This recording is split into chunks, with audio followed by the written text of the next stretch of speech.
আসসালামু আলাইকুম ওয়া রাহমাতুল্লাহি ওয়া বারাকাতু। সম্মানিত দিনী ভাই ও বোনেরা, আজকে আমরা ১ নম্বর মাখরাজ থেকে যে দুটি হরফ উচ্চারণ হয় তার শেষটি দ্বিতীয়টি হা হরফটি উচ্চারণ শিখব ইনশাআল্লাহ। আমরা জানি যে ছোট হা যেটা গোল করে লিখতে হয় এভাবে। তো এই হাটি আমাদের গলার ঠিক এই জায়গা থেকে উচ্চারণ হয়। তো উচ্চারণের সময় আমরা যে ভুলগুলো করে থাকি সেটা আমরা আগে জানি। উচ্চারণের সময় সাধারণত আমরা যারা মাখরাজ সম্পর্কে অবগত নই তারা মুখের খালি জায়গা থেকে অথবা পেট থেকে উচ্চারণ করি।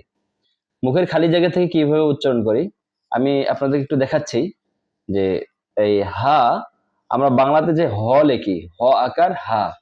তো আমি স্বাভাবিক ভাবে যদি বাংলা যে হ রয়েছে সেই হর কাছাকাছি রেখে উচ্চারণ করি তাহলে মুখের খালি জায়গা থেকে উচ্চারণ হবে। যেমন আমি একটু দেখাচ্ছি আপনাদেরকে। হা, হা, হা, মুখের এই জায়গা থেকে উচ্চারণ হচ্ছে, কিন্তু উচ্চারণটা হবে এই জায়গা থেকে। হ্যাঁ, হ্যাঁ, হ্যাঁ। এরপর একটা জিনিস খেয়াল রাখতে হবে, মুখটা যেন ছড়িয়ে না যায়, হা যেন না হয়ে যায়।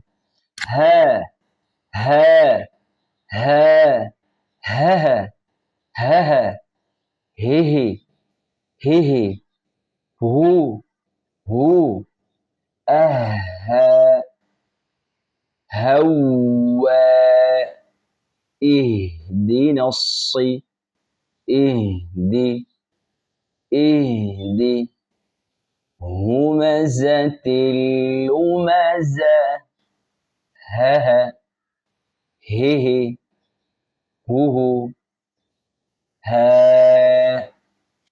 এটা হলো সঠিক উচ্চারণ। আর ভুল আরেকটি উচ্চারণ রয়েছে, সেটি হলো পেট থেকে, যেটা অনেকে এটা বলার চেষ্টা করে এভাবে, হা হা, এমন ভাবে উচ্চারণ হয় যেন পেট থেকে বের হয়ে আসছে। এটা করা যাবে না, আমাদেরকে ঠিক এই জায়গা থেকেই উচ্চারণ করতে হবে। গলার একটি আওয়াজ যদি ক্লিয়ার শোনা যায় তাহলে আপনারা বুঝতে পারবেন। হ্যাঁ, হ্যাঁ, আওয়াজটা একদম স্বাভাবিকভাবে বের হয়ে আসবে, না বেঁকে যাবে, না উপরের দিকে বা ছড়িয়ে যাবে না, কোনোটিই হবে না।